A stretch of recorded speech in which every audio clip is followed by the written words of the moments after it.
desert being a place of lush vegetation and such. But that's the image that's presented to us in the first reading, that the desert now begins to blossom as God's presence pours out over it. For a year, I was up in Palmdale serving St. Mary's Church there. And a friend of mine had mentioned to me that one of the things I ought to do is to go out to Lancaster during a certain time of year to see something amazing. I said, well, what is that? So we went together to see the poppy fields out in Lancaster.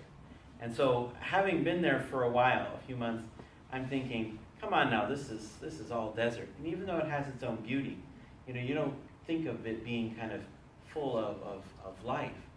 But in this area of Lancaster, when there is good rain, the field just becomes full of oranges and yellows and lavenders as these wildflowers blossom in this place.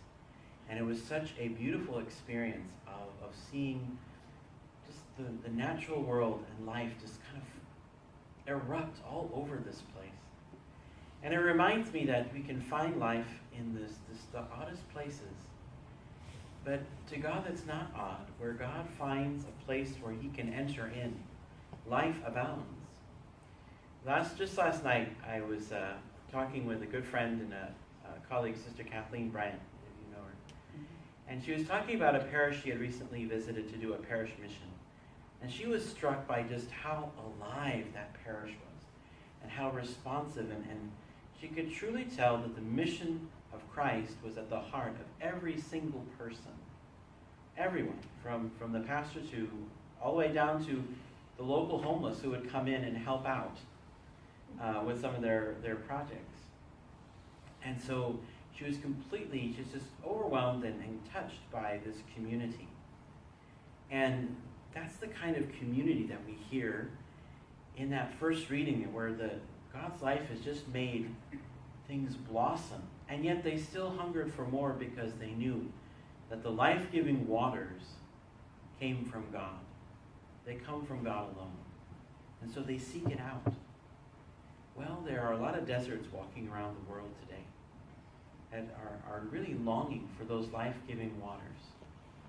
And how are we called every day to respond to that desert, not to bring the water ourselves, but to help bring that person into contact with the life of God? We have to be like those fellows that carried their friend on the mat, open up the tiles of the roof, and lower that person down right in front of Jesus. I'm sure many of you, I love that image of these friends saying that Jesus guy is here and we're not going to let even crowds keep us away. And so they're all taking apart this guy's roof, who I'm sure was like, what are you doing to my roof? But they were undaunted. They were not put off by challenges.